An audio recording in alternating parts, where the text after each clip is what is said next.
जय Jagannath. Doubt clear with Devesh YouTube channel में आप सभी बंधुओं का हार्दिक अभिनंदन है। हम लोग सीटेट पेपर 2 मैथ्स का अभी तैयारी कर रहे हैं। अभी ज्योमेट्री वाला टॉपिक चल रहा है, ठीक है। इसके पहले क्या हम लोग पढ़े थे, प्रिज्म पढ़े थे और उस पर आधारित प्रश्न पढ़े थे। उसके बाद पिरामिड पढ़े थे। अब हम लोग क्या पढ़ेंगे, त्रिभुजों की सर्वांग समता। ये बहुत ही इंपॉर्टेंट टॉपिक है जो कि ज्योमेट्री में सीटेट में पूछा जाता है। तो सबसे पहले इसका थ्योरी पढ़ेंगे, उसके बाद इस पर आधारित जिस तरह का प्रश्न पूछा जाता है उसको हम लोग पढ़ेंगे। 21 जनवरी 2024 में ऑफलाइन मोड में रविवार को सीटेट का एग्ज़ाम होने वाला है। उसका नोटिफिकेशन आ चुका है और 28 नवंबर तक लास्ट डेट था फॉर्म भरने का सीटेट का, जिसको 1 दिसंबर तक बढ़ाया गया था, ठीक है। ये वीडियो बहुत ही महत्वपूर्ण होने वाला है, इसको अंत तक देखिएगा। 30-35 मिनट का वीडियो होने वाला है। पूरा वीडियो को देखिएगा तभी लाभ पहुंचेगा। और ये जो चीज़ पढ़ा रहे हैं हम लोग, कहाँ से पढ़ा रहे हैं, ये चीज़ आपको पढ़ा रहे हैं क्लास 7 का चैप्टर 7 और क्लास 9 का चैप्टर 7, ठीक है। क्लास ये एनसीईआरटी का चीज़ है। क्लास 7 का चैप्टर 7 में ये चीज़ दिया गया है और क्लास 9 का चैप्टर 7 में ये चीज़ दिया गया है। सर्वांगसम और सर्वांगसमता के बारे में आप जाके वहाँ पर देख सकते हैं। तो पूरा एनसीईआरटी पर आधारित प्रश्न पूछा जाता है, इसलिए पहले हम लोग एनसीईआरटी पर आधारित कॉन्सेप्ट को बताएंगे। उसके बाद इससे संबंधित जो प्रश्न पूछा जाता है उसको हम लोग यहाँ पर बढ़िया से डिस्कस करेंगे। तो पूरा वीडियो में बना रहिएगा, बहुत ही इंपॉर्टेंट होने वाला है टॉपिक। तो शुरू करते हैं। आज का टॉपिक क्या है, त्रिभुजों की सर्वांगसमता, कॉन्ग्रुएंस ऑफ ट्रायंगल। तो सबसे पहले हमको क्या जानना पड़ेगा, सर्वांगसम किसे कहते हैं और सर्वांगसमता क्या होता है। उसके बाद हम लोग त्रिभुजों की सर्वांगसमता के बारे में पढ़ेंगे। तो इंट्रो मतलब परिचय, सर्वांगसम क्या है, सर्वांगसमता किसे कहते हैं, इन दोनों को हम लोग जान लेते हैं। तो सर्वांगसम का मतलब क्या होता है, सभी तरह से बराबर, सभी अंग बराबर। मतलब दुनिया में ऐसा कोई भी चीज़ जो कि सभी तरीके से बराबर हो तो उन्हें क्या कहा जाता है, सर्वांगसम वस्तुएं। जैसे ये दो पेन है, ये देखने में एक जैसा है, इसका माप भी बराबर है। तो इन दोनों पेन को जो व्हाइट बोर्ड में लिखते हैं, इन दोनों मार्कर को हम क्या कहेंगे, सर्वांगसम मार्कर। और इस गुण को क्या कहेंगे, सर्वांगसमता, कॉन्ग्रुएंस, ठीक है। तो देखिए परिभाषा में जो क्लास 7 में और क्लास 9 में जो परिभाषा बुक में दिया है वही परिभाषा हम यहाँ पर लिखे हैं। तो देखिए बोल रहा है सर्वांगसम मतलब इसको इंग्लिश में क्या कहते हैं, कॉन्ग्रुएंट का अर्थ है, इसका मीनिंग है, क्या मीनिंग है, सभी प्रकार से बराबर, इक्वल। मतलब सर्वांगसम का मतलब क्या होता है, सभी प्रकार से बराबर। आगे देखते हैं क्या बोल रहा है, अर्थात वे आकृतियाँ जिनके समान आकार, मतलब जिनका आकार सेम हो, ठीक है, जिनका आकार क्या है, समान हो और समान साइज मतलब समान माप, समान शेप है। मतलब वे आकृतियाँ जिनके समान आकार मतलब आकार सेम हो, आकार जो है आकार साइज सेम हो और समान माप मतलब सेम शेप होना चाहिए। तो इस तरह का आकृति को हम क्या कहेंगे, सर्वांगसम आकृति। मतलब ऐसा कोई भी चीज़ जो जिसका आकार सेम हो तो सेम होगा। तो ये जो मार्कर है इसका आकार दोनों का सेम है, एक जैसा है देखने में, और इसका जो माप है, लंबाई, वो भी क्या है, समान है। तो इसीलिए हम इन दोनों मार्करों को क्या कहेंगे, सर्वांगसम मार्कर कहेंगे, ठीक है, सर्वांगसम आकृति या सर्वांगसम मार्कर। और इस गुण को जो धारण कर रहा है, इस प्रॉपर्टी को क्या कहेंगे, सर्वांगसमता मतलब कॉन्ग्रुएंस। इसको दूसरे तरीके से भी हम लोग परिभाषा देख सकते हैं, कैसे। तो देखिए दूसरे तरीका में क्या समझना पड़ेगा, सर्वसम आकृति को, सर्वसम का मतलब होता है आइडेंटिकल। इसको इंग्लिश में क्या कहते हैं, आइडेंटिकल। मतलब इसका मतलब क्या हुआ, एक जैसी, ठीक है। सर्वसम का मतलब क्या होता है, एक जैसी। तो एक जैसी आकृतियों को सर्वांगसम आकृतियाँ मतलब कॉन्ग्रुएंट फिगर्स कहते हैं।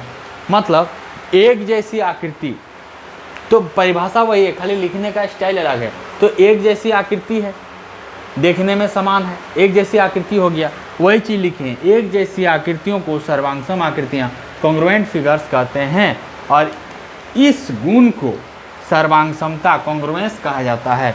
और सर्वांगसम आकृति जो गुण दर्शाता है, या ये गुण को क्या कहते हैं, ये प्रॉपर्टी को क्या कहते हैं, सर्वांगसमता, कॉन्ग्रुएंस कहा जाता है।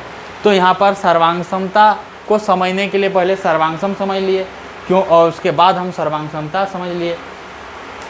कोई भी वस्तु जो सर्वांगसम होती है तो उस गुण को क्या कहा जाता है, सर्वांगसमता कहा जाता है। तो ये रहा पूरा इसका परिचय या परिभाषा, जो भी बोलिएगा। मतलब सभी प्रकार से बराबर, सभी प्रकार से समान, सभी प्रकार से इक्वल, सर्वांगसम का यही मतलब है। अर्थात वे आकृतियाँ जिनके समान आकार और समान माप होता है, मतलब उसका आकार और माप समान होता है। दुनिया में ऐसी कोई भी वस्तु जिसका आकार और माप समान है तो उन दोनों वस्तुओं को हम सर्वांगसम कहेंगे। या दूसरे तरीके से हम समझ सकते हैं, सर्वसम मतलब एक जैसी आकृतियों को सर्वांगसम आकृतियाँ कहते हैं। आप दोनों परिभाषा में से किसी को भी समझ सकते हैं, और इस गुण को सर्वांगसमता कहा जाता है। यही रहा पूरा सर्वांगसम मतलब कॉन्ग्रुएंट, और सर्वांगसमता मतलब कॉन्ग्रुएंस का पूरा परिचय, इंट्रोडक्शन। अब हम लोग जानेंगे एक क्रियाकलाप, एक गतिविधि, एक एक्टिविटी के द्वारा कि वास्तव में सर्वांगसम होता क्या है और सर्वांगसमता होता क्या है। ठीक है, आप लोग चैनल में बने रहिए। देखिए, हम लोग सर्वांगसम और सर्वांगसमता को समझ लिए, उसका परिभाषा देख लिए।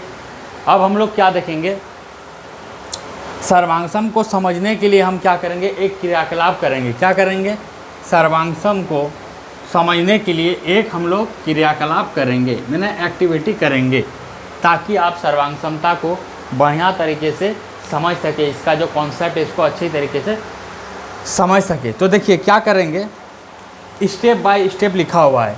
नंबर 1 में एक ही प्रकार की 2 फोटो लेंगे, मतलब 2 फोटो लेंगे पासपोर्ट साइज का, एक ही प्रकार का। ये देख सकते हैं, एक फ़ोटो है, ये दूसरे फ़ोटो है, ये ठीक है। एक ही प्रकार की 2 फोटो है जो कि एक फोटोग्राफर ने निकाला है, ठीक है, एक साथ, तो इसका आकार और माप समान होगा। दूसरा में क्या है, एक फ़ोटो को दूसरे फ़ोटो पर रखेंगे। मान लीजिए ये पहला फ़ोटो है, ये दूसरा फ़ोटो है, तो ये जो दूसरा फ़ोटो है इसको क्या करेंगे, पहला फ़ोटो पर ऐसे रख दिए। अब क्या करेंगे, तीसरा में क्या कह रहा है, मतलब ये फ़ोटो को यहाँ पर रख देंगे। तीसरा में क्या कहा जा रहा है, एक फ़ोटो दूसरे फ़ोटो को पूर्णतया ढक या कवर कर लेती है। जब हम पहला वाला फ़ोटो पर दूसरा वाला फ़ोटो को ऐसे करके रख देंगे तो क्या होगा, दूसरा वाला जो फ़ोटो है पहला वाला फ़ोटो को पूर्ण रूप से ढक लेगा, कवर कर लेगा। ठीक है, देखिए पहला है, ये दूसरा फ़ोटो, इसको ऐसे रख देते हैं तो दूसरा वाला फ़ोटो पहला वाला को पूरी तरह से ढक लेता है। यही चीज़ यहाँ पर कहा गया है। चौथा में क्या कहा गया है, अर्थात दोनों फ़ोटो एक ही आकार और एक ही माप की है। जब पहला वाला फ़ोटो में दूसरा वाला फ़ोटो रखेंगे तो दूसरा वाला फ़ोटो पहला वाला फ़ोटो को ऐसे ढक लेगा। इसका मतलब क्या हुआ, इसका मतलब यही हुआ कि इन दोनों फ़ोटो का जो आकार है, मतलब साइज़ है, वो समान है, और इसका माप, शेप वो भी समान है। तभी तो एक फ़ोटो दूसरे फ़ोटो को ढक लेता है। अगर मान लीजिए ये एक फ़ोटो है और ये दूसरा फ़ोटो इतना बड़ा है, तो ये मान लीजिए दूसरा फ़ोटो है इस तरह, ये बड़ा वाला फ़ोटो दूसरा है, ये पहला वाला फ़ोटो, तो इस पर रखेंगे तो ढकेगा नहीं, काहे कि दूसरा फ़ोटो क्या है, बड़ा है।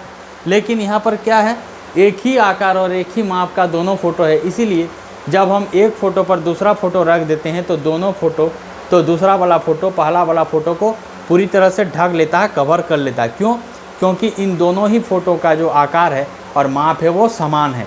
ठीक है, तो ऐसी वस्तुएं सर्वांगसम मतलब कॉन्ग्रुएंट कहलाती है। और इस तरह की जो वस्तुएं होती है उसको क्या कहते हैं, सर्वांगसम वस्तुएं या कॉन्ग्रुएंट ऑब्जेक्ट कहा जाता है, क्योंकि इसका आकार और माप समान है। तो हम कह सकते हैं कि समान आकार और समान माप की कोई भी वस्तुएं हैं तो उन दोनों वस्तुओं को हम लोग सर्वांगसम कहेंगे, और इस गुण को सर्वांगसमता कहेंगे। और 5 में क्या कहा गया है, सर्वांगसम वस्तुएं एक दूसरे की हूबहू प्रतिलिपियां मतलब एग्जैक्ट कॉपी होती है। सर्वांगसम वस्तुएं क्या होती है, एक दूसरे की हूबहू कॉपी। देखिए ये दोनों एकदम एक जैसा है, मतलब हूबहू कॉपी है, एकदम बिल्कुल वैसा ही। तो ये 2 सर्वांगसम वस्तुएं हैं, मतलब जो दोनों वस्तुएं एक क्या है, हूबहू एक दूसरे का प्रतिलिपि है, मतलब कॉपी है। ये जिस तरह है ये वाला फ़ोटो जिस तरह है, ये वाला फ़ोटो भी इसी तरह है, ये वाला फ़ोटो जिस तरह है ये वाला फ़ोटो भी उसी तरह है, मतलब एग्जैक्ट कॉपी, हूबहू बिल्कुल ठीक ऐसा ही। तो समान आकार और समान माप की जो वस्तुएं होती है उसको सर्वांगसम कहेंगे, और सर्वांगसम वस्तुएं एक दूसरे की हूबहू कॉपी होता है। तो ये क्रियाकलाप था ताकि सर्वांगसमता का जो कॉन्सेप्ट है उसको बढ़िया तरीके से समझ सके। अब हम लोग क्या करेंगे, सर्वांगसमता को दैनिक जीवन में सर्वांगसमता क्या क्या उदाहरण है और गणित में सर्वांगसमता का क्या उदाहरण है उसको हम लोग अभी पढ़ेंगे। आप लोग चैनल में बने रहिए। हम लोग सर्वांगसम समझ लिए, सर्वांगसमता समझ लिए। अब क्या करेंगे, अब क्या समझे, सर्वांगसमता को एक क्रियाकलाप के द्वारा समझ लिए। अब हम लोग पढ़ेंगे त्रिभुजों की सर्वांगसमता के पहले दैनिक जीवन में सर्वांगसम वस्तुओं का क्या उदाहरण है, उसके बाद गणित में सर्वांगसमता के उदाहरण, उसके बाद हम लोग त्रिभुजों की सर्वांगसमता के बारे में पढ़ेंगे। तो दैनिक जीवन में डेली लाइफ मतलब आम दैनिक जिंदगी में सर्वांगसम वस्तुओं के उदाहरण। तो देख लीजिए, पहला उदाहरण में क्या कहा जा रहा है, एक ही कंपनी के शेविंग ब्लेड, जो शेविंग करते हैं दाढ़ी मूंछ बनाने में, एक ही कंपनी का, मान लीजिए टोपाज कंपनी का है, ठीक है। तो दोनों ब्लेड अगर एक ही कंपनी का होगा तो देखने में एक जैसा होगा, मतलब उसका आकार और माप क्या है, बराबर है। ये आकार और माप बराबर है, मतलब ये दोनों वस्तुएं क्या है, सर्वांगसम है, ठीक है। एक ही कंपनी का ब्लेड है। दूसरा उदाहरण क्या हो सकता है, एक ही पैकेट के बिस्कुट, मतलब एक ही पैकेट का बिस्कुट, मतलब पार्ले जी बिस्कुट एक ही पैकेट का दो गो निकाल लेंगे तो दोनों पार्ले जी बिस्कुट क्या है, सर्वांगसम है, क्योंकि उसका आकार और माप क्या है, समान है। तो यहाँ पर बिस्कुट भी क्या है, सर्वांगसम है, ठीक है। तीसरा उदाहरण क्या हो सकता है, एक ही सांचे से बने खिलौने, मतलब खिलौने को बनाने के लिए जो सांचा का प्रयोग किया जाता है, जो ढांचा का प्रयोग किया जाता है, वो एक ही माप का है। तो एक ही सांचे से बने खिलौने क्या होते हैं, सर्वांगसम होती है, क्योंकि अगर एक ही माप से दो खिलौना बनाएंगे तो उन दोनों का आकार और माप समान होगा, इसीलिए वो दोनों खिलौना क्या होगा, सर्वांगसम होगा। मतलब एक खिलौना यहाँ है, एक खिलौना यहाँ है, ये दोनों देखने में एक जैसा है, इसका आकार माप समान है, इसीलिए दोनों खिलौना क्या है, सर्वांगसम है। चौथा उदाहरण क्या हो सकता है, एक ही माप की दो चूड़ियाँ, लेडीज़ लोग जो चूड़ी पहनती हैं हाथ में, एक ही माप की दो चूड़ियाँ भी सर्वांगसम होती है, क्योंकि उसका आकार और माप समान होता है। ये एक चूड़ी है, ये दूसरा चूड़ी है, देखने में दोनों समान है, आकार समान है, माप समान है, तो दोनों चूड़ी क्या है, सर्वांगसम है। पांचवा उदाहरण क्या हो सकता है, एक ही बैंक के द्वारा जारी किए गए दो एटीएम कार्ड, मान लीजिए ये एसबीआई का एटीएम कार्ड है, एक ये दूसरा एसबीआई का ही एटीएम कार्ड, दो है, ये एक है, ठीक है। तो दोनों एटीएम कार्ड देखने में एक जैसा है, तो दोनों एटीएम कार्ड क्या है, सर्वांगसम है। देखिए ये एसबीआई का एटीएम कार्ड है, इस तरह अगर दो गो एटीएम कार्ड हम ले लिए, दो गो एटीएम कार्ड ले लिए, तो दोनों का आकार और माप क्या है, समान है, तो दोनों एटीएम कार्ड एसबीआई का क्या होगा, सर्वांगसम होगा। तो ये था सर्वांगसम का दैनिक जीवन में उदाहरण। आप कोई भी उदाहरण ले सकते हैं। ये जो वाइट बोर्ड को मिटाने के लिए डस्टर है, ये भी दो डस्टर अगर इसी कंपनी का एक और डस्टर ले लेंगे तो देखने में इसका आकार और माप समान है, तो दोनों डस्टर सर्वांगसम होगा।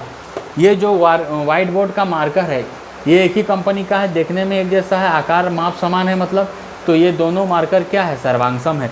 ये जो वाइट बोर्ड देख रहे हैं, ये एक वाइट बोर्ड और यही कंपनी का इसी साइज का ले लें तो ये दोनों ही वाइट बोर्ड को क्या कहेंगे, सर्वांगसम बोलेंगे। क्यों, कहा कि दोनों ही वाइट बोर्ड क्या है, इसका आकार और माप एक जैसा है, इसीलिए दोनों वाइट बोर्ड सर्वांगसम होगी, ठीक है। कुछ भी आप ले सकते हैं। ये जो बिजली का चीज़ है, ये भी अगर इसी कंपनी का दूसरा हम लेके देखेंगे तो दोनों वस्तुओं को, ये दोनों प्लग को क्या कहेंगे, सर्वांगसम बोलेंगे, ठीक है, सर्वांगसम, क्योंकि देखने में ये दोनों क्या है, एक जैसा है। दुनिया में आप कोई भी चीज़ लेके देख सकते हैं जिसका आकार और माप समान है, तो वो दोनों वस्तुओं को हम क्या बोलेंगे, सर्वांगसम बोलेंगे। दो होम, मतलब दो घर अगर ले लेते हैं जो देखने में एक जैसा है और जिसको एक ही मिस्त्री एक जैसा डिजाइन किया है, तो दोनों घर को हम क्या बोलेंगे, सर्वांगसम बोलेंगे। मान लीजिए दो मंदिर है शिव जी का, वो देखने में एक जैसा है, क्योंकि उसका आकार और माप समान है, तो वो दोनों मंदिर को हम क्या बोलेंगे, सर्वांगसम बोलेंगे। तो ये था दैनिक जीवन में सर्वांगसम वस्तुओं का उदाहरण, ठीक है। आप कुछ भी उदाहरण लेके इसको प्रूफ कर सकते हैं। अब हम लोग मैथ में, गणित में सर्वांगसमता क्या क्या उदाहरण है उसको हम लोग यहाँ पर समझेंगे। हम लोग सर्वांगसम वस्तुओं को दैनिक जीवन में तो देख लिए, समझ लिए जो सर्वांगसम वस्तुओं के क्या उदाहरण हो सकते हैं, लेकिन हम लोग गणित में ना सर्वांगसम को पढ़ रहे हैं, वो भी त्रिभुजों की सर्वांगसमता पढ़ेंगे। तो इसको समझने के लिए दैनिक जीवन में सर्वांगसमता को समझना जरूरी था, इसीलिए दैनिक जीवन में सर्वांगसम वस्तुओं के उदाहरण को पहले देख लिए। अब हम क्या करेंगे, गणित में, मैथ्स मतलब गणित में सर्वांगसम के उदाहरण, ठीक है। तो इस गणित में सर्वांगसमता का उदाहरण हम पढ़ेंगे अभी। सब मेरा टॉपिक क्या है, त्रिभुजों की सर्वांगसमता। लेकिन त्रिभुजों की सर्वांगसमता को समझने के लिए सबसे पहले 2-3 को चीज़ हमको समझना पड़ेगा। तो सबसे पहला क्या है, रेखाखंडों में सर्वांगसमता, मतलब रेखाखंड जो होता है उसमें सर्वांगसमता हम लोग देखेंगे, ठीक है। रेखाखंड किसे कहते हैं, जिसका 2 अंत बिंदु होता है, एक अंत बिंदु यहाँ, एक अंत बिंदु यहाँ, तो ये ए भी एक रेखाखंड है। उसी तरह एक अंत बिंदु यहाँ, एक अंत बिंदु यहाँ, तो सी डी भी एक रेखाखंड है, मतलब रेखाखंड का 2 अंत बिंदु होता है। तो रेखाखंडों में हम सर्वांगसमता देखेंगे। तो इसके लिए स्टेप होता है कुछ, देख लीजिए। पहला स्टेप में बोल रहा है अध्यारोपण विधि। अध्यारोपण का मतलब क्या होता है, एक के ऊपर जो दूसरा रख देते हैं ना ऐसे, तो इसको बोलते हैं, एक के ऊपर दूसरा जब रख देते हैं तो उसको क्या बोलते हैं, अध्यारोपण, मतलब अध्यारोपित, मतलब रख दिया। साधारण भाषा में अध्यारोपण विधि का मतलब एक के ऊपर दूसरा चीज़ को रखना बोला जाता है। तो अध्यारोपण विधि में एक रेखाखंड सी डी, ये वाला का अक्ष मतलब ट्रेस कॉपी बनाकर दूसरे रेखाखंड ए बी पर रखते हैं। अक्ष का मतलब क्या होता है, हूबहू इसी तरह का चित्र, मतलब जितना लंबाई मान लीजिए ये 5 सेंटीमीटर है, तो इसी तरह 5 सेंटीमीटर का एक सीडी बना के ये सीडी को ए बी पर रख देंगे। वही चीज़ कहा जा रहा है अध्यारोपण विधि। अध्यारोपण मतलब एक के ऊपर एक रखना। अध्यारोपण विधि में एक रेखाखंड सी डी 5 सेंटीमीटर है मान लीजिए, इसका अक्ष ट्रेस कॉपी मतलब सी डी का हूबहू एक और रेखाखंड बनाएंगे, ठीक है, दूसरे रेखाखंड ए बी पर रखते हैं। और इसको जब उसका जो रेखाखंड बना लेंगे, इसका अक्ष बना लेंगे, तो 5 सेंटीमीटर मतलब ए बी पर रख देंगे, ठीक है। वही चीज़ यहाँ पर कहा जा रहा है, क्योंकि दोनों रेखाखंड का क्या है, लंबाई समान है। दूसरा स्टेप में बोला जा रहा है सी डी ए बी को पूर्णतया कवर कर लेती है। अगर हम ऐसा करेंगे, सी डी का एक हूबहू इसी तरह कागज़ में बनाएंगे रेखाखंड और इस पर ढक देंगे, तो क्या होगा, ये दोनों माप तो समान है, तो सी डी जो है ए बी को पूरी तरह से ढक लेगा। मान लीजिए ये ए बी है, ये सी डी है, तो सी डी का एक हम हूबहू इसी तरह का बनाएंगे और उस जो बनाएंगे उसको इसके ऊपर रख देंगे, तो क्या होगा, सी डी ए बी को ढक लेगा पूरी तरह से, क्योंकि दोनों का माप समान है। और सी ए पर तथा डी बी पर स्थित है। अगर इस तरह है तो ये जो सी है ये ए पर स्थित हो जाएगा और डी है ये बी पर स्थित हो जाएगा बिंदु सब। वही चीज़ यहाँ पर दूसरा स्टेप में कहा गया है। तीसरा स्टेप में कहा गया है अर्थात दोनों रेखाखंड सर्वांगसम है। हम आपको बताए थे फोटो का उदाहरण से, जब एक फोटो को दूसरे पर अध्यारोपित करते हैं, रख देते हैं, तो एक फ़ोटो को दूसरा वाला फ़ोटो क्या करता है, पूरी तरह से ढक लेता है।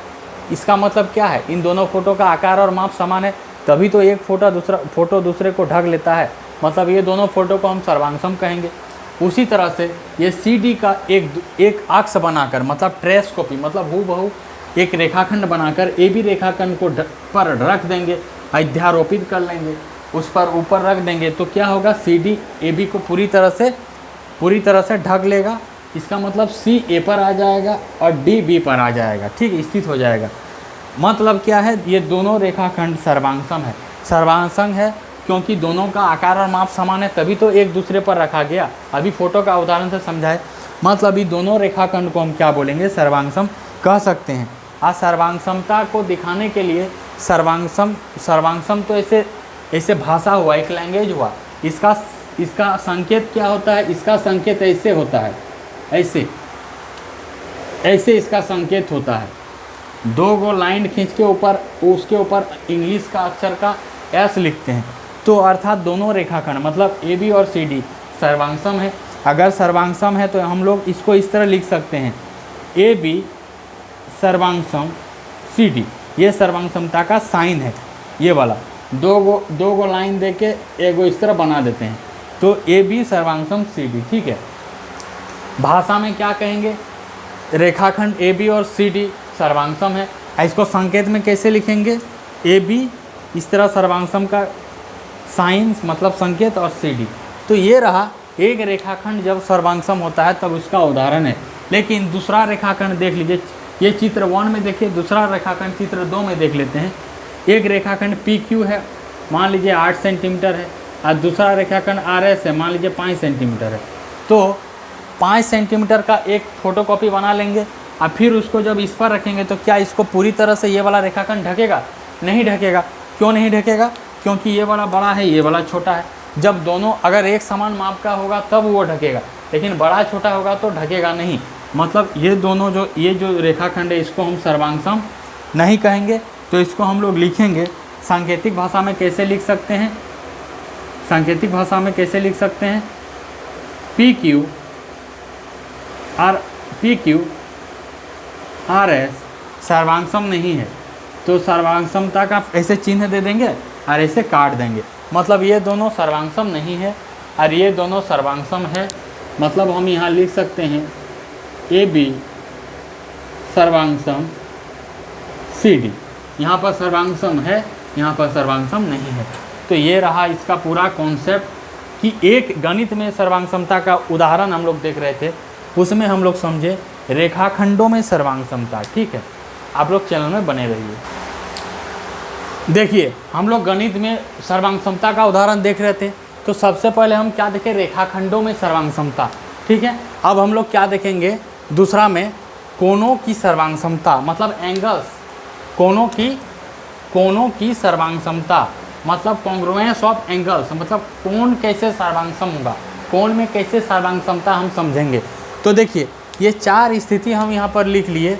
ये चित्र 1 है, ये चित्र 2 है, ये चित्र 3 है और ये वाला चित्र 4 है। ये 4 चित्र यहाँ पर हम बनाए हैं। ये चित्र 1 है, ये चित्र 2 है, ये चित्र 3 है, ये चित्र 4 है। 4 तरह का हम कोण वाला चित्र बनाए, एंगल वाला चित्र बनाए। कोण किसे कहते हैं? जब एक पड़ी किरण और जब एक खड़ी किरण ऐसे रहेगी और जब कोणा बनेगा तो जो कोण बनेगा इस तरह का जो झुकाव बनेगा, उसी झुकाव को हम लोग कोण कहते हैं गणित की भाषा में। ये रहा कोण की कॉन्सेप्ट। ठीक है, तो देखिए पहला वाला जो कोण है ए बी सी, तो एंगल बी का मान 40 डिग्री है, दूसरा वाला का भी 40 डिग्री है। ठीक है, तीसरा वाला का 30 डिग्री है, चौथा वाला का भी 40 डिग्री है। और ये जो है ना, हम खाली कोण की सर्वांगसमता देख रहे हैं। ठीक है, तो ये देखिए ये ए बी सी और इसको जब देखेंगे तो आपका जो क्यू आर है बी सी की तुलना में थोड़ा ज़्यादा लंबा लग रहा है, और क्यू आर की तुलना में एक्स जेड कुछ ज़्यादा लंबा लग रहा है। लेकिन ये लंबाई क्या है? खाली दिशा को बताता है, ये लंबा वगैरह कुछ नहीं। इसमें हम क्या करेंगे? खाली कोण की माप देखते हैं। जिस तरह रेखाखंड में हम क्या करें? रेखाखंड का जब सर्वांगसमता हम जब देखें तो रेखाखंड का लंबाई को देख रहे थे, इसलिए अब हम कोण की सर्वांगसमता देख रहे हैं। मतलब इसमें क्या करेंगे? ये सब पे ध्यान नहीं देंगे कि कितना लंबा है। ठीक है, खाली हम कोण का माप देखेंगे। कोण का माप अगर 40 डिग्री है तो वो सर्वांगसम होगा। अगर कोण का माप एक 40 डिग्री है, दूसरा 30 डिग्री है, तो सर्वांगसम नहीं होगा। तो देखिए ये आपको ये बड़ा थोड़ा सा छोटा लग सकता है, इससे बड़ा ये वाला लंबाई लग सकता है क्यू आर, और इससे भी बड़ा ये एक्स जेड का लग सकता है, वाई जेड का लंबाई लग सकता है किरण का। लेकिन लंबाई पर नहीं देना है, ये खाली किरण को दिखा रहा है। काहे कि किरण किसे कहते हैं? किरण मतलब एक बिंदु होता है और एक तरफ तीर होता है। तो बी सी एक किरण है, तो बी सी से बड़ा है क्यू आर किरण और क्यू आर से वाई जेड, तो बड़ा छोटा नहीं है। ये जो है ना खाली दिशा को बता रहा है, मतलब इस दिशा में जा रहा है, इस दिशा में, इस दिशा में। लेकिन तीनों का माप 40 डिग्री है। इस कोण का माप 40 डिग्री है, इस कोण का माप भी 40 डिग्री है, इस कोण का माप भी 40 डिग्री है, क्योंकि हम कोणों की सर्वांगसमता के बारे में पढ़ रहे हैं। ठीक है, तो देखिए इस कोण में 40 डिग्री है, मतलब थीटा क्या है? 40 degree angle A B C. और एंगल पी क्यू आर में एंगल क्यू कितना है? 40 डिग्री है। तो जब कोण में जब दोनों कोण का माप बराबर है ना, तो उन दोनों कोणों को हम बोलेंगे दोनों कोण सर्वांगसम है। इसीलिए हम लोग लिखते हैं एंगल ए बी सी, मतलब बी मतलब बीच वाला हिस्सा, बीच वाला कोण है इसलिए बी लिखते हैं, बीच में बी लिखते हैं। और एंगल पी क्यू आर, तो पी क्यू आर इसीलिए क्यू को बीच में लिखते हैं। ठीक है, तो दोनों कोण क्या है? दोनों कोण सर्वांगसम है। तो जहाँ पर थीटा क्या है? 40 डिग्री है, 40 डिग्री है, इसीलिए एंगल ए बी सी और पी क्यू आर क्या है? सर्वांगसम है। तो यहाँ पर ऐसे हम लिखे हैं। उसी तरह से अगर चित्र इसमें एक चित्र में, पहला वाला चित्र में और ये तीसरा वाला चित्र में अगर हम देखेंगे तो क्या होगा, एंगल बी का मान क्या है, 40 डिग्री है। एंगल बी क्या है, 40 डिग्री है। और यहाँ पर एंगल एम क्या है, 30 डिग्री है। तो देखिए थीटा बराबर क्या है, एक थीटा है 40 डिग्री और एक थीटा है 30 डिग्री, मतलब कोण बराबर क्या है, नहीं है। जब कोण बराबर यहाँ पर नहीं है, कोण बराबर नहीं है तो चाहे ये वाला बड़ा क्यों ना हो, ये देखिए ये वाला जो किरण है BC किरण है और MN किरण है, दोनों देखने में एक जैसा लग रहा है, लेकिन चूंकि कोण इसका इस एंगल में कोण 40 डिग्री है और इस एंगल में कोण 30 डिग्री है, चूंकि हम कोणों की सर्वांग समता पढ़ रहे हैं, इसीलिए ये जो कोण है इस दोनों कोण को हम क्या बोलेंगे, सर्वांग सम नहीं बोलेंगे, क्योंकि एक कोण का मान 40 डिग्री है, दूसरा कोण का मान 30 डिग्री है। इसीलिए हम एंगल ABC सर्वांग सम का चिन्ह दे दिए हैं, इसे काट दिए, बराबर एंगल LMN। ये दोनों जो एक चित्र एक का जो एंगल है ABC और चित्र 3 का एंगल है LMN, ये दोनों सर्वांग सम नहीं है, इसे काट दिए सर्वांग सम में। क्यों, क्योंकि एंगल B का 40 डिग्री मान है और एंगल M का मान है, एंगल M का मान है 30 डिग्री। एंगल बराबर नहीं है, इसीलिए ये दोनों सर्वांग सम नहीं है। ठीक है, देख लिए। तो चित्र 1 और 2 क्या है, सर्वांग सम है, क्योंकि दोनों कोणों में 40 डिग्री है, इसलिए सर्वांग सम है। और चित्र 1 और 3 का जब हम तुलना किए तो 1 में 40 डिग्री कोण का मान है और 3 में कितना डिग्री कोण का मान है, 30 डिग्री। तो कोण बराबर दोनों का नहीं है, एक में 40 है, एक में 30 है, इसलिए ये दोनों सर्वांग सम नहीं हुआ, इसलिए ABC नॉट सर्वांग सम। ऐसे सर्वांग सम देखिए काट दिए LMN। लेकिन जब हम चित्र 1 और 4 का तुलना करेंगे तो चित्र 1 में कितना एंगल है, 40 डिग्री और चित्र 4 में भी 40 डिग्री है, मतलब थीटा यहाँ क्या है, 40 डिग्री है। दोनों में थीटा क्या है, 40 डिग्री है। लेकिन देखिए ये जो किरण है BC किरण है और YZ किरण है, दोनों एक समान नहीं, ये ज़्यादा लंबा लग रहा है, ये कम लंबा लग रहा है। लेकिन हम बताएं लंबा में नहीं जाना है, लंबा क्या है, खाली दिशा को बता रहा है। ये किरण है ना, तो खाली दिशा को बता रहा है कि इस दिशा में है, और ये वाला किरण है दिशा को बता रहा है, जो ये वाला इस किरण ये दिशा में है, तो ये खाली दिशा बताता है। लेकिन यहाँ पर माप 40 डिग्री है, यहाँ पर भी क्या है, यहाँ पर भी माप 40 डिग्री है। तो हम चूंकि कोण की सर्वांग समता देख रहे हैं, इसलिए हम कोण का खाली माप देखेंगे, कोण का माप समान होना चाहिए। तो एंगल ABC में एंगल B बराबर कितना है, 40 डिग्री है, और एंगल XYZ में एंगल Y क्या है, 40 डिग्री है, मतलब थीटा का मान 40 डिग्री है। इसीलिए हम लोग कह सकते हैं एंगल ABC सर्वांग सम एंगल XYZ 40 डिग्री।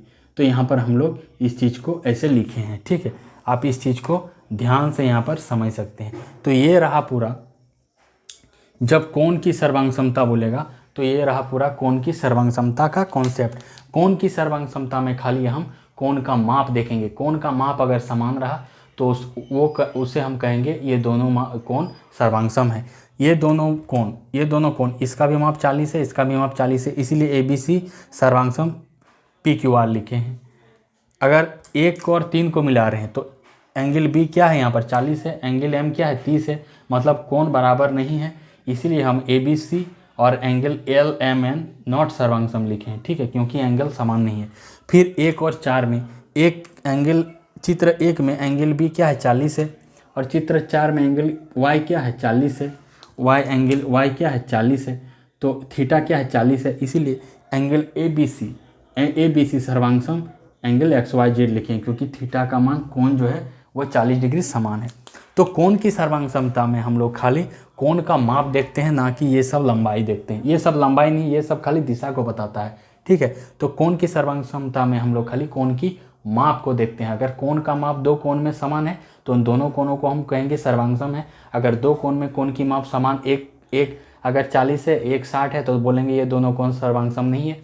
और अगर दोनों कोण 40 है, दोनों कोण का माप 40 है, दोनों कोणों को बोलेंगे हम लोग सर्वांग सम है। तो ये रहा कोण की सर्वांग समता का उदाहरण। ठीक है, आप लोग चैनल में बने रहिए और इसके आगे भी कुछ है।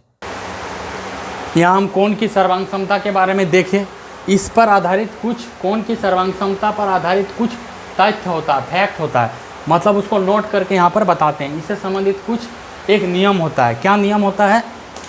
नियम में कहता है यदि दो कोणों की माप समान हो तो वे दोनों ही कोण सर्वांगसम होते हैं। अगर इफ़ दो कोणों की माप, अगर θ1 मान लीजिए 40 डिग्री है, θ2 40 डिग्री, ऐसा अगर क्वेश्चन में दिया है तो वो क्या होगा? ये दोनों ही कोण क्या होगा? सर्वांगसम होगा। मतलब अगर θ1 40 डिग्री, θ2 40 डिग्री, तो हम लोग लिख सकते हैं एंगल θ1 सर्वांगसम एंगल θ2, क्योंकि 40 डिग्री कोण का माप है। ठीक है, ये पहला नियम है। दूसरा नियम क्या कहता है? यदि दो कोण सर्वांगसम है, ठीक है, दो कोण ऑलरेडी सर्वांगसम है तो उनकी माप भी समान होती है। पहला वाला नियम में क्या कहा गया है? अगर दो कोण की माप समान है तो वो दोनों कोण सर्वांगसम होगा। दूसरा में क्या कहा जा रहा है? यदि दो कोण सर्वांगसम है, पहला में क्या कहा गया था? अगर कोण की माप समान है तो वो दोनों कोण सर्वांगसम होगा। दूसरा में क्या कहा जा रहा है? अगर दो कोण सर्वांगसम है तो उन दोनों कोणों की माप समान होती है। तो मान लेते हैं यहाँ पर दो कोण θ1 और θ2 सर्वांगसम है, तो हम लोग क्या लिख सकते हैं इस आधार पर? एंगल θ1 बराबर एंगल θ2, क्योंकि दो कोण सर्वांगसम है तो दोनों कोण समान होते हैं। ये दो इसका नियम है। ठीक है, इसके आगे भी पूछे, इसका एक और नियम है कोणों की सर्वांगसमता का। पहला नियम क्या देखें? अगर दो कोण का माप समान है तो दोनों कोण सर्वांगसम होगा। दूसरा नियम क्या देखें? अगर दोनों कोण सर्वांगसम है तो उन दोनों कोणों का माप समान होगा। तीसरा नियम क्या है? कोणों की सर्वांगसमता, कोणों की जो सर्वांगसमता है, कॉन्ग्रुएंस है, वो पूर्णतया कोणों की मापों की समानता, इक्वलिटी के ऊपर ही निर्भर करती है। मतलब दो कोण अगर सर्वांगसम होगा तो वो किस चीज़ पर निर्भर करेगा? कोण की माप पर, ना कि उसकी लंबाई पर। जैसे यहाँ पर देख लीजिए, एग्जाम्पल देख लेते हैं। ये एक कोण है 40 डिग्री का, ये कोण है ये भी 40 डिग्री का। तो देखिए ये AB का जो लंबाई है और AC का लंबाई है, AB और यहाँ पर ये हो जाएगा आपका PQ और AB तो बराबर लंबाई का किरण है, लेकिन BC जो किरण है QR किरण से ज़्यादा छोटा है। QR ये जो किरण है, QR किरण है, ये BC से लंबा है, ये छोटा है, ये वाला किरण बड़ा है, ये वाला छोटा किरण है। तो ये खाली क्या है? बड़ा होते हुए भी क्या है? दिशा को बताता है। लेकिन इस दोनों का माप तो 40 डिग्री समान है। अगर मान लीजिए ये कोण थीटा मान लिए, इसको θ2 मान लिए, θ1 θ2, तो यहाँ पर θ1 बराबर θ2 बराबर क्या है? 40 डिग्री है। तो कोण की माप तो समान है। तो इसीलिए जब भी कोण की सर्वांगसमता देखेंगे तो उसका माप को देखेंगे, ना कि इसका लंबाई को। ये इतना लंबा है, ये इतना लंबा है, इससे कोई मतलब नहीं। खाली कोण का माप देखना चाहिए, समान होना चाहिए। तो इसीलिए ये नियम में कहता है, ये नियम इसीलिए इस पर जोर देता है कि कोणों की सर्वांगसमता पूर्णतया कोणों की मापों की समानता के ऊपर निर्भर करता है। मतलब कोण का माप अगर समान है, चाहे ये वाला उसका किरण कितना लंबा रहे, कितना छोटा रहे, खाली कोण का माप समान रहना चाहिए। तो तब उन दोनों कोण को हम लोग सर्वांगसम बोलेंगे, सर्वांगसम कोण बोलेंगे। ये रहा पूरा आज का कोणों की सर्वांगसमता। इसके बाद वाला जो लेक्चर होगा आज यहीं तक रहने देते हैं। इसके बाद वाला लेक्चर में हम त्रिभुजों की सर्वांगसमता के बारे में पढ़ेंगे। उसके बाद जो C-TET में प्रीवियस ईयर में क्वेश्चन आता है उसके बारे में हम लोग डिस्कस करेंगे। तो आप लोग देख सकते हैं कितना ही अच्छा तरीके से और आराम तरीके से इसको एकदम प्रॉपर वे में बताए। और ये पूरा का पूरा जो पढ़ा है क्लास 7 का चैप्टर 7 और क्लास 9 का चैप्टर 7 का ये टॉपिक है NCERT मैथ बुक। आप लोग जाके देख सकते हैं। 21 जनवरी 2024 में ऑफलाइन मोड में रविवार को C-TET का एग्ज़ाम होने वाला है। उसका ऑफिशियल नोटिफिकेशन बहुत पहले ही आ चुका है। इसका फॉर्म भरने का लास्ट डेट था 28 नवंबर, जिसको 1 दिसंबर तक बढ़ाया गया था, 1 दिसंबर 2023 तक। ठीक है, अब बहुत ही कम दिन बचा हुआ है। तो इस चैनल में के प्लेलिस्ट में जाके सभी वीडियो को देखिए, नंबर वाइज है 1, 2, 3, 4, 100 से ज़्यादा वीडियो अपलोड हो चुका है। पेपर 2 मैथ्स का तैयारी कीजिए। इसके बाद पेडागोजी सेक्शन भी अच्छा से करेंगे, ताकि 14-15 लाख से ज़्यादा फॉर्म डालता है पेपर 2 में, और पास होता है 1-1.5 लाख। बहुत ही कम रेशियो में पास होता है, इसलिए समय कम है। और इस चैनल में जाके सभी वीडियो को देखिए। अभी जो हम इस तरह पढ़ा रहे हैं टॉपिक वाइज और टाइप वाइज, ये कहीं पर भी आपको नहीं मिलेगा। खाली हो हल्ला हो रहा है, आप यूट्यूब में खोज के मर जाइए। इस तरह आपको पढ़ाई कॉन्सेप्ट वाइज और टॉपिक और टाइप वाइज सबको पढ़ाई नहीं मिलेगी। जिस तरह से एग्जाम में पूछा जाता है टॉपिक वाइज और टाइप वाइज, सबसे पहले हम थ्योरी बताते हैं, उसके बाद इस पर आधारित जितना प्रश्न पूछा जाता है उसको हम लोग बताते हैं। अगर ये वीडियो आपको पसंद आए तो वीडियो को लाइक कीजिएगा, वीडियो को अधिक से अधिक शेयर कीजिएगा, कमेंट कीजिएगा और आपके अपने इस चैनल को सब्सक्राइब कर लीजिएगा ताकि भविष्य में भी इसी तरह का वीडियो आए और आप लोग एक अच्छे तरीके से तैयारी कर सकें। ठीक है, तब तक के लिए धन्यवाद। जय जगन्नाथ।